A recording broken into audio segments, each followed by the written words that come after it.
Chairman on 80F1 would be great.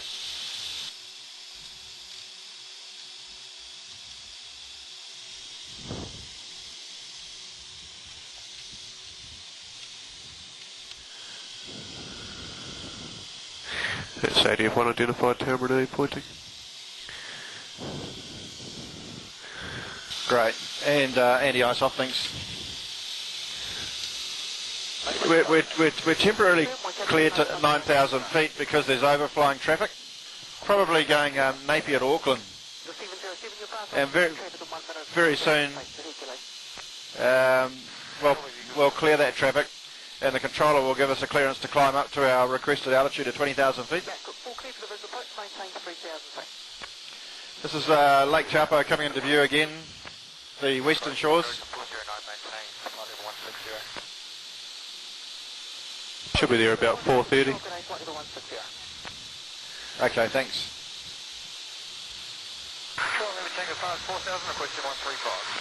So we're now cleared to 20,000, which I'll set on the flight guidance controller.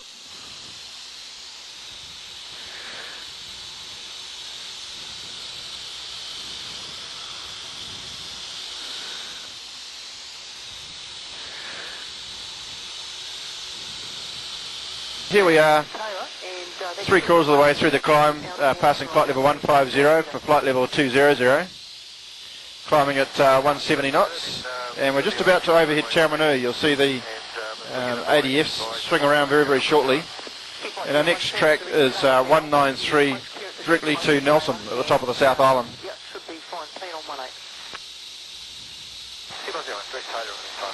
Yes, check 193 set, I've got Nelson up for the DME eventually. So here we are level at our cruising altitude now. We're level at 20,000 feet. Just tracking directly towards Nelson at the top of the South Island. In front of us is the South Taranaki coastline. Out on the right hand side of the aircraft is Mount Egmont, or Mount Taranaki, just starting to appear out of the cloud. And out on the left hand side of the aircraft we can see the city of Wanganui appearing from underneath scattered cloud out there. True airspeed in the cruise, 253 knots. The outside air temperature is minus 18 degrees, and we're flying into about a 5-knot headwind. Cruise is about 73, do you want that? Yeah, that'll be great, thanks.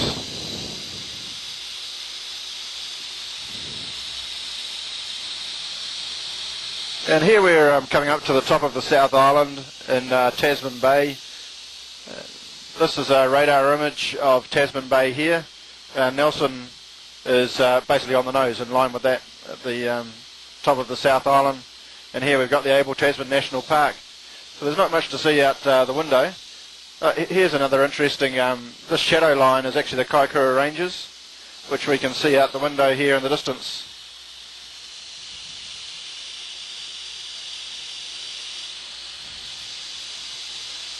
So we started our flight at Rotorua in the North Island. This is Lake Rotorua here, and our track is direct to Tamaroo on the 203 radial. Then from Tamaroo we go direct to, on the 193 radial, all the way to Nelson, way down here at the top of the South Island. And here we have Nelson with the Tasman Bay and the Marlborough Sounds here, Cook Strait, and the Wellington at the bottom of the North Island. We're going to overhead Nelson, then continue southbound on the 194 radial, all the way through to Mount Mary, which is at Twizel, then down to Slope Hill, which is the VOR at Queenstown, just a couple of miles south of Queenstown Airport.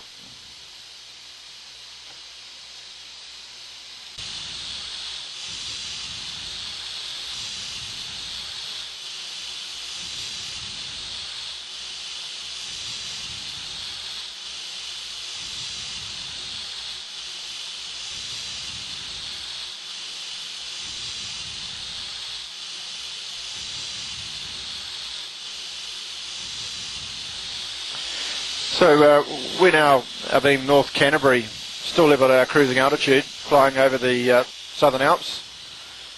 Out on our left hand side in the distance is Banks Peninsula, and Pegasus Bay with the Canterbury Plains stretching out.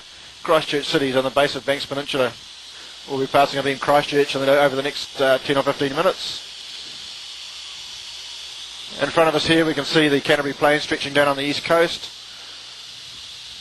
We've got a northwest arch forming over the Southern Alps with quite a strong westerly wind blowing over at the moment.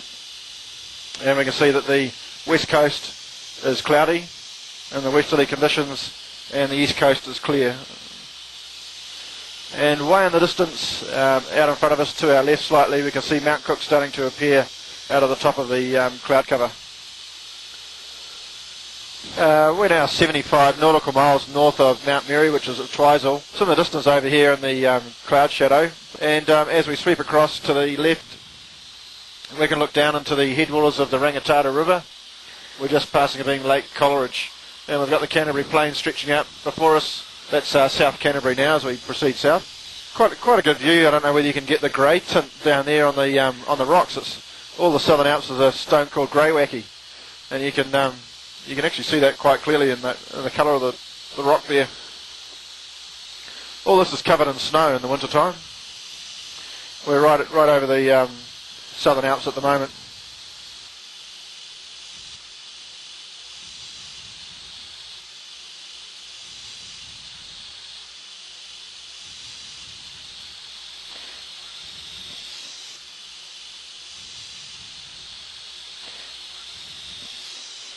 The speed is starting to increase, going through 84 knots now, and there's 85. We've just reached the upside of the lenticular wave. So I'll fly on this heading just for another few minutes, and then I'll parallel it all the way down to Queenstown.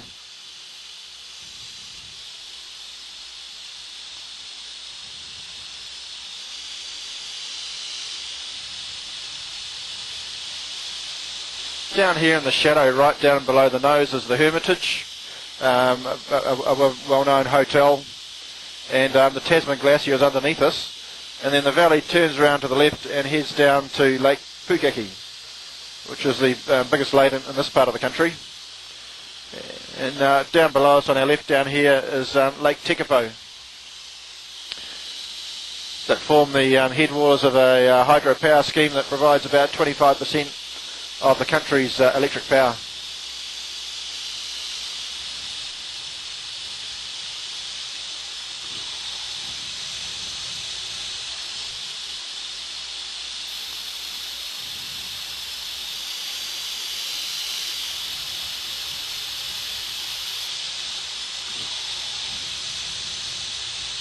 The approach there will be a visual approach into Queenstown. I can actually see the area above the Queenstown Valley from here, but it will be very hard for you to pick out, and I can tell that it's quite clear there. We'll just descend basically visually clear of terrain. We're off at the moment. We're off a chartered route. We're actually flying about 10 miles to the west of the chartered route, and that's to stay in the updraft of this lenticular wave that we see in front of us here. So we have to, when we go below 16,000 feet, we have to basically be visually clear of terrain until we get back on an established route, a published route. There's a fair